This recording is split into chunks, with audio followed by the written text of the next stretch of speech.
Olá, meus irmãos, que a graça e a paz do Senhor Jesus esteja com todos. Bem-vindos à penúltima aula do mini curso de missões Todos os Povos na Mira de Deus, uma realização da Escola de Missões David Brainerd, uma instituição da Missão Saim.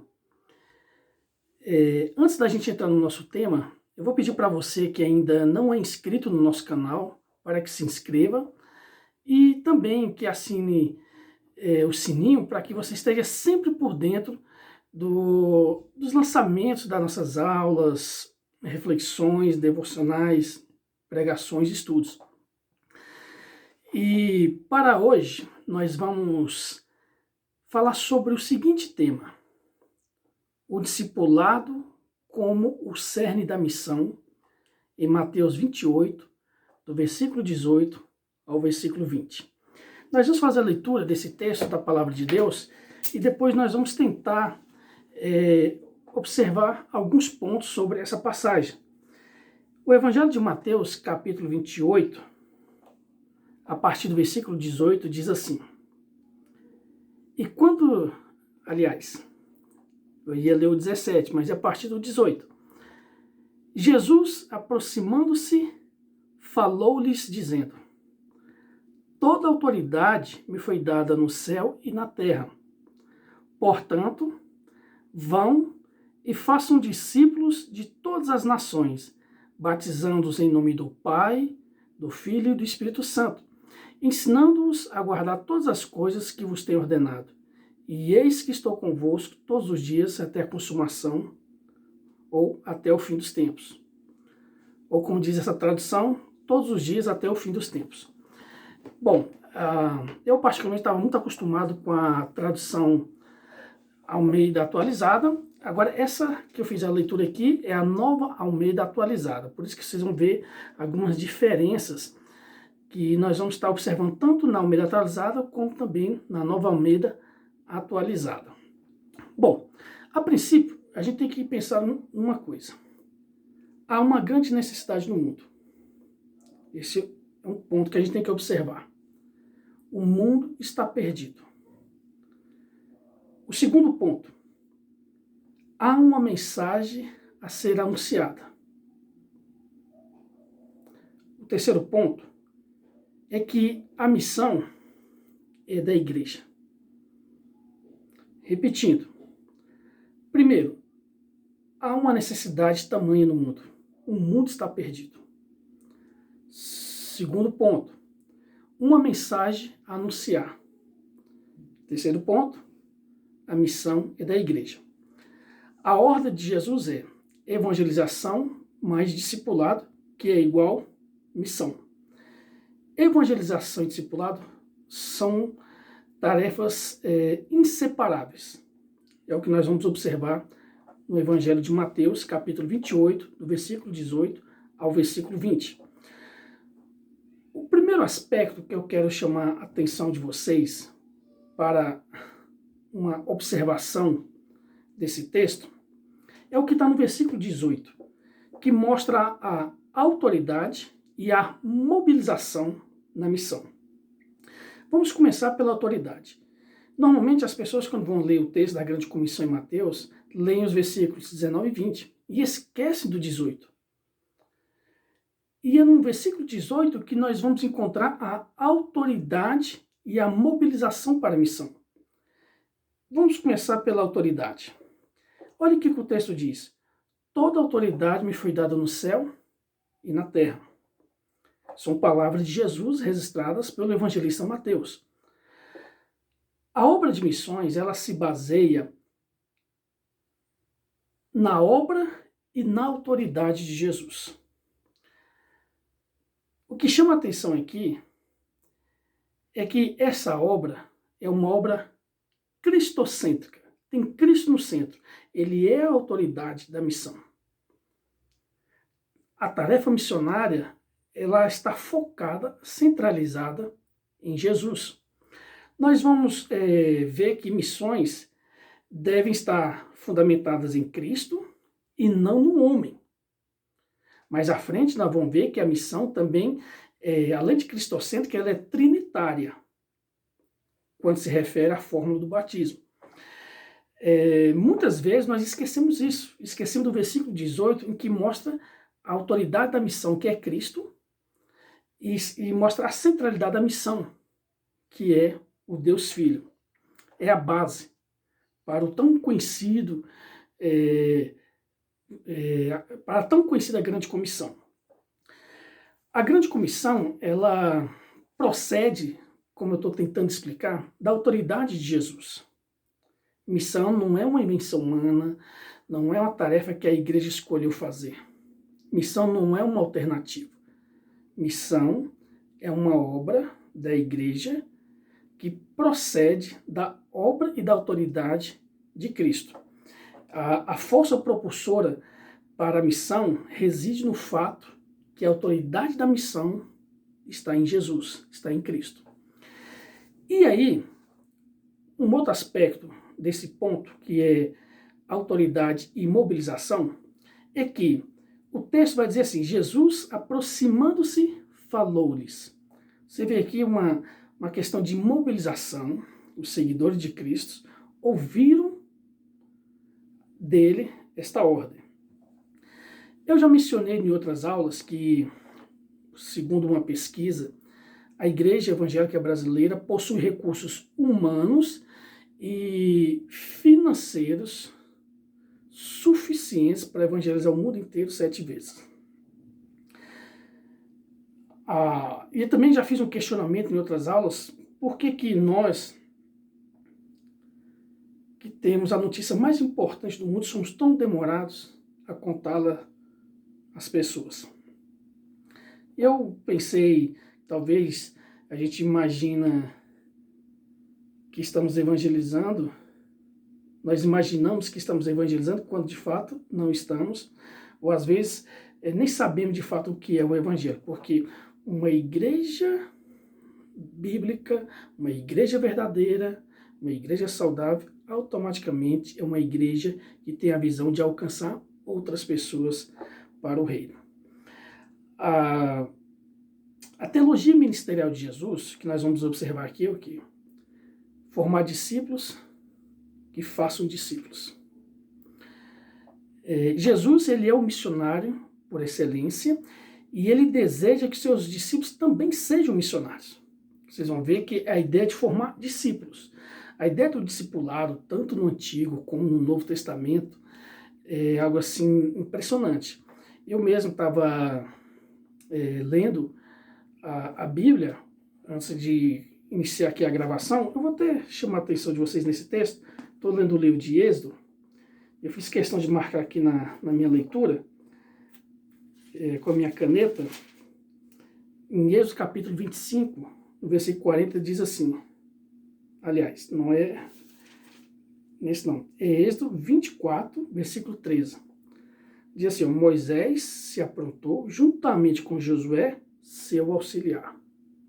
Eu fiz questão de riscar aqui na minha Bíblia, vou colocar aqui perto. Eu risquei de vermelho. Exatamente porque me chamou muita atenção. Quando fala Moisés se aproximou juntamente com Josué, seu auxiliar. Não é interessante essa ideia do auxiliar? Vocês vão ver que quando Moisés morre, Deus levanta Josué. Paulo, no Novo Testamento, treinando Timóteo. Então, essa ideia do discipulado. O cristianismo, ele é vivo porque ele é discipulador. Os pastores, nós vamos ver que os pastores morrem, mas Deus levanta outros pastores. Olha só, os apóstolos morreram no primeiro século, mas Deus levantou bispos, presbíteros e etc. E membros em geral, membro é comum, porque a obra não está focada só na liderança no sentido de presbíteros, diáconos e pastores, etc. Não, a obra, ela inclui todo cristão. Como alguém já disse, cada coração com Cristo é um missionário. Cada coração sem Cristo é um campo missionário.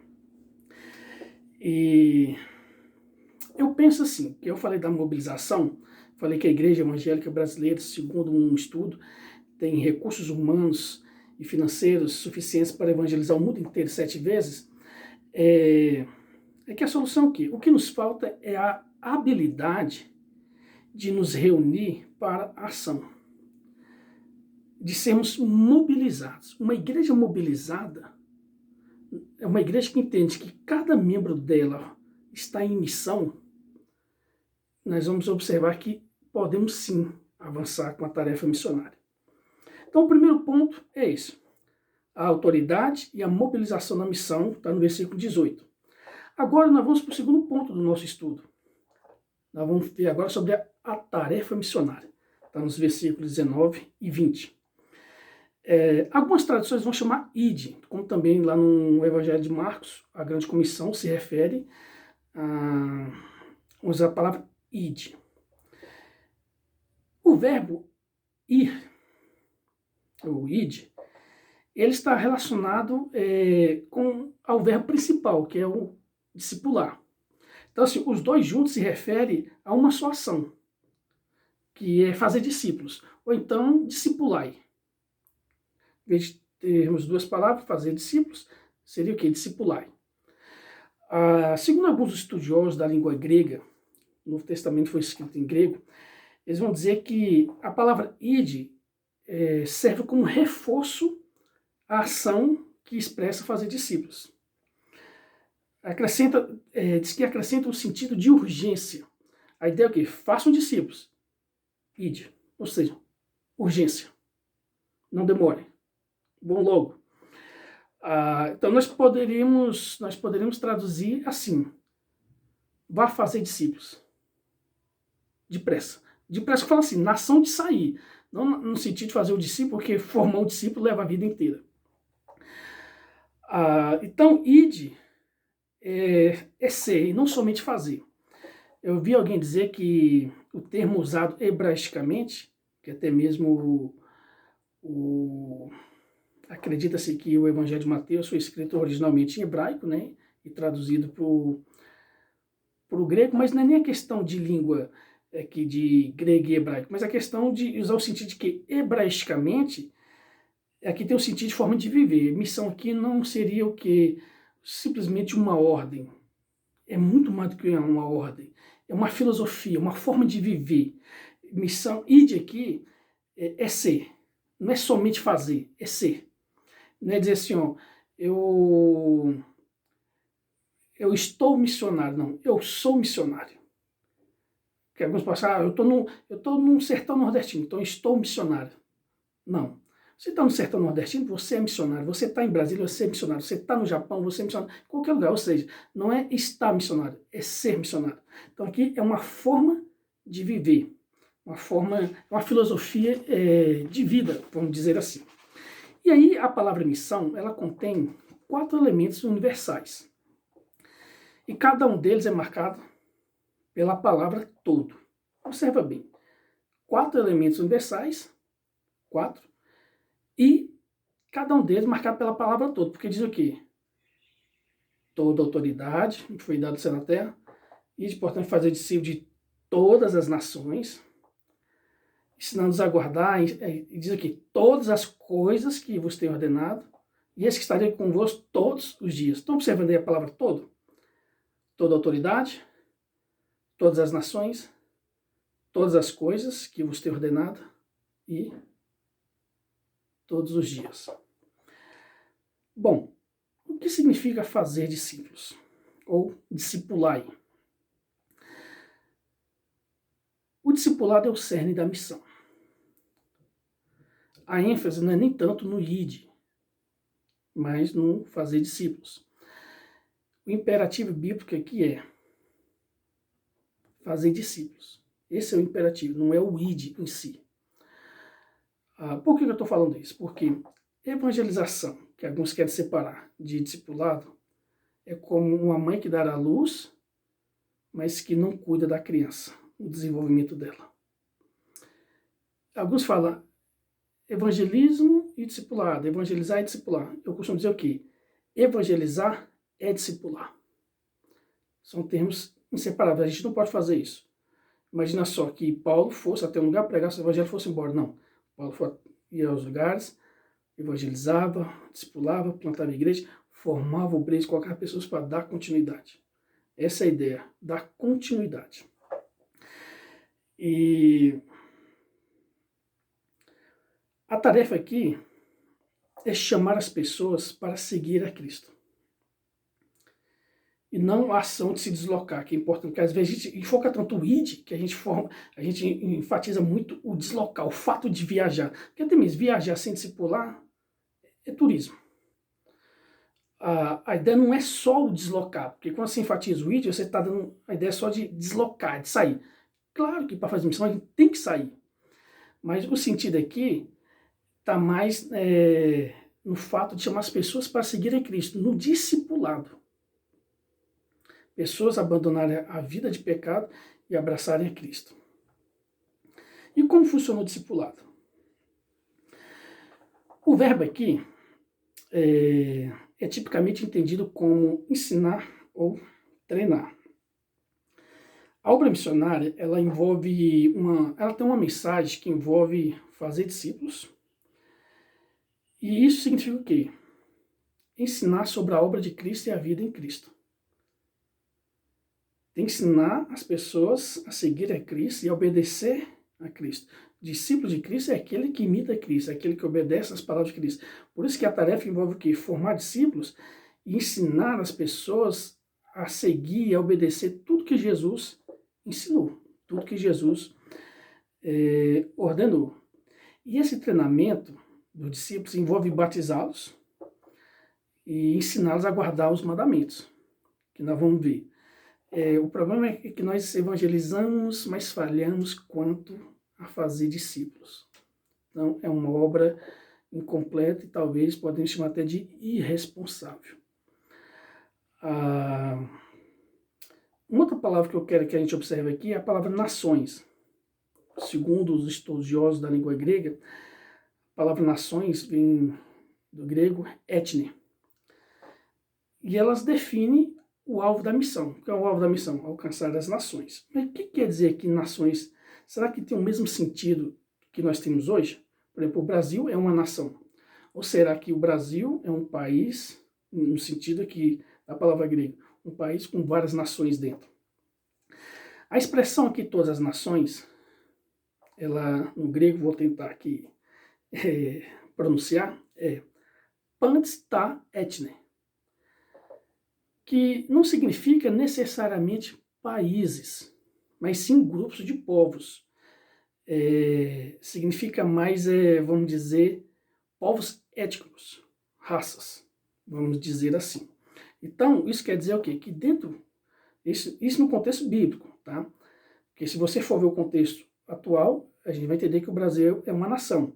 Mas quando você vai no sentido bíblico, nós vamos ver que seria o quê? O Brasil é um país com várias nações, com vários povos étnicos e etc.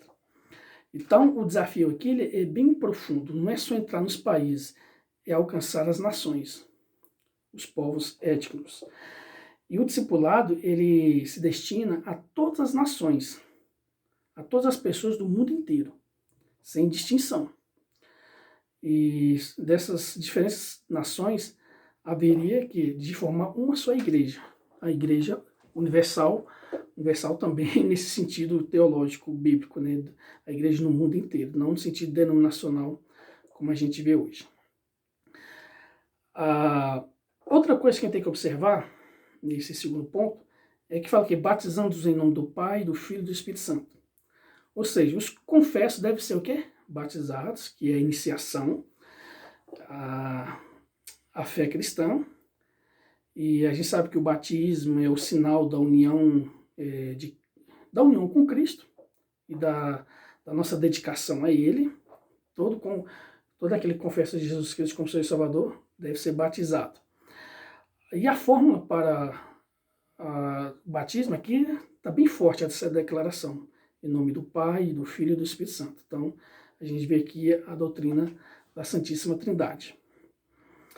E um outro ponto aqui, desse segundo aspecto, é que devemos ensinar os seguidores, essas nações, a guardar todas as coisas que Jesus tem ordenado. Os discípulos, eles não devem somente ensinar a pura verdade, mas também ensinar a obedecer. É dizer o que fazer e como fazer. Aqui é o que nós chamamos de aplicação. A ideia é convencer, sim, é evangelizar, discipular, e ensinar as pessoas a obedecer. a tudo aquilo que Jesus ordenou. Então, doutrina e obediência não podem andar separadas. É o estudo e a prática, são inseparadas. E o tipo de evangelismo evocado nessa comissão aqui não termina com a conversão do não crente. Que a gente acha, não, se converteu, acabou, ele já cumpriu a missão. Não. Se converteu, agora que começou. Porque a pessoa foi evangelizada, nasceu de novo. Se converteu a Cristo. Agora tem todo o preparo, cuidado, discipulado, treinamento e etc. E aí, o terceiro e último ponto está no versículo 20, que mostra a garantia final do sucesso missionário.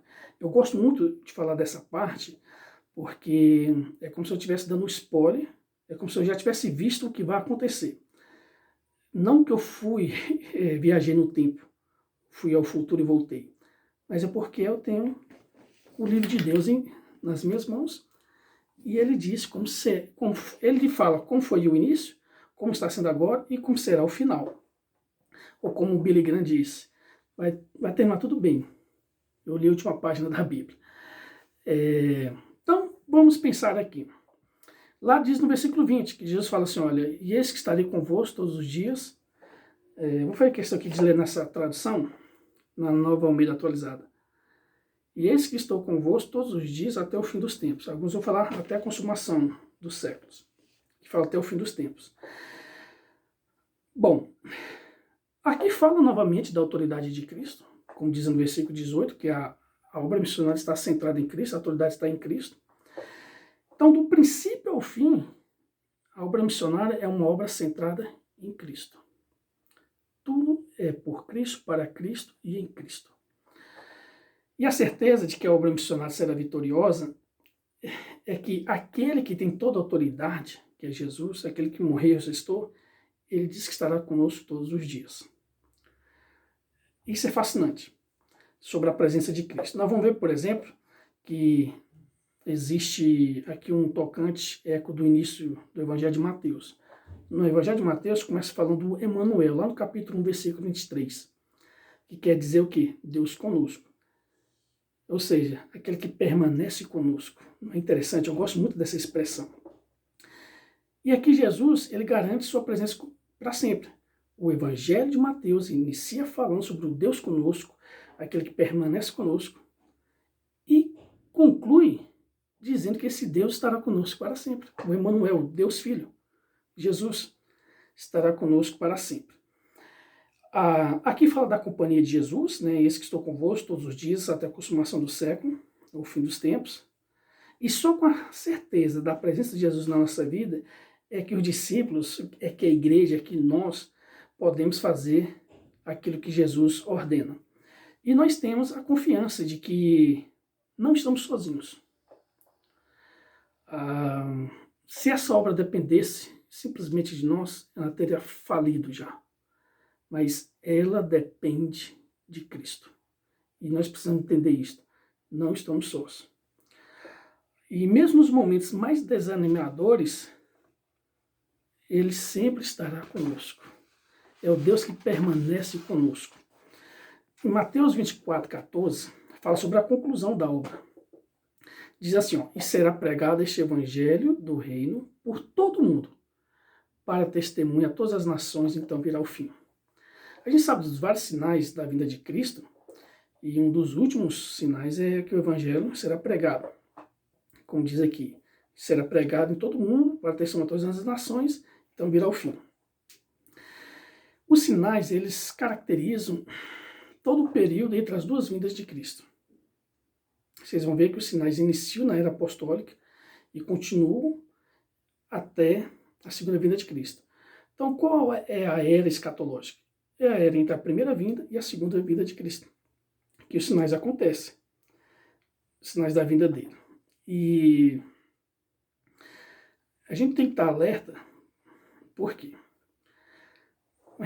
Saber quando Jesus retornaria poderia fazer com que os discípulos ficassem aqui preguiçosos e se tornassem negligentes quanto à obra. Desculpa, deixa eu beber aqui uma água.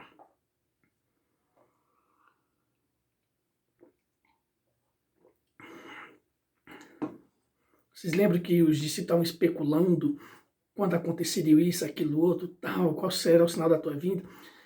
Eles estavam especulando. Imagina só que eles soubessem um dia. Eles poderiam o quê? Cruzar os braços, só trabalhar na última hora. Então, Jesus falou, vocês tirem a visão de você desse aspecto escatológico e vão para o aspecto missiológico, da ação. Deixa a especulação e vão para a ação. Por quê? Aqui mostra uma garantia. Qual é a garantia? Que apesar das tribulações, da grande tribulação, apesar do engano dos falsos profetas, que a Bíblia diz que surgiriam os falsos profetas, das guerras, das perseguições, dos desastres naturais, da apostasia, de todo tipo de obstáculo à pregação do Evangelho, Jesus está dizendo o quê? Ainda assim, a mensagem alcançará todas as partes do globo. É isso que Mateus 24,14 está dizendo. Jesus está dando a palavra de garantia. E Apocalipse, capítulo 7, os versículos 9 e 10, fala do desfecho da obra missionária. A gente vê o livro de Gênesis, os povos se dividindo, várias línguas, e lá em Apocalipse 7, a gente já viu aqui, todos louvando a Deus numa só voz.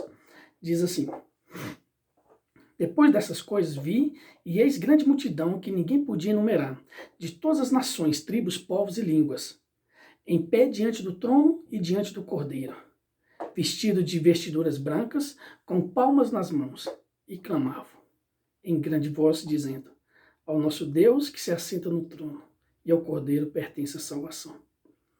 Então, aqui a gente tem a garantia. Primeiro, da autoridade de Cristo. Segundo, da promessa dele que estará conosco para sempre. E terceiro, da palavra dele que ele disse que assim será. O Emmanuel, o Deus que permanece conosco. E eu quero concluir dizendo o seguinte, que Jesus, missionário por excelência, ele ia de cidade em cidade, de aldeia em aldeia. Jesus, ele é o exemplo perfeito de alguém que ouviu o chamado para que se afastasse do seu perímetro de segurança, e ele deixou o céu, deixou a sua glória, como diz Filipenses 2, para morrer por nós. Agora vem cá, se Jesus foi rejeitado por este mundo, por que nós deveríamos esperar reconhecimento? Jesus, sendo Deus, deixou seu trono de glória e veio. Missão quer dizer que nós vamos ter que sair sim da nossa zona de conforto, do nosso perímetro de segurança, para pagar o preço da missão. Se nos falta paixão pelos perdidos, é porque antes nos falta paixão por Cristo. A paixão missionária pela glória de Deus é acompanhada pela paixão pelas pessoas que estão morrendo em seus pecados. A gente sabe que podem existir os mais diversos motivos errados escondidos no coração, até mesmo de uma pessoa sincera, mas que está sinceramente enganada no que refere à obra missionária. Missões não dá lucro, missões não dá fama. Se alguém está adquirindo fama e lucro com missões, está errado. Missões não é para enriquecer. Missões é algo que visa a glória de Deus, que é o tema da última aula. O alvo da missão, que é a glória de Deus. Bom, missões devem começar em casa, isso é importante. Como Arthur Wood, ele disse assim, a evangelização, a semelhança da caridade, começa em casa. Que às vezes a gente quer fazer caridade lá fora e deixa os de casa passando fome. Não. Começa em casa. Está na Bíblia. Isso não é egoísmo.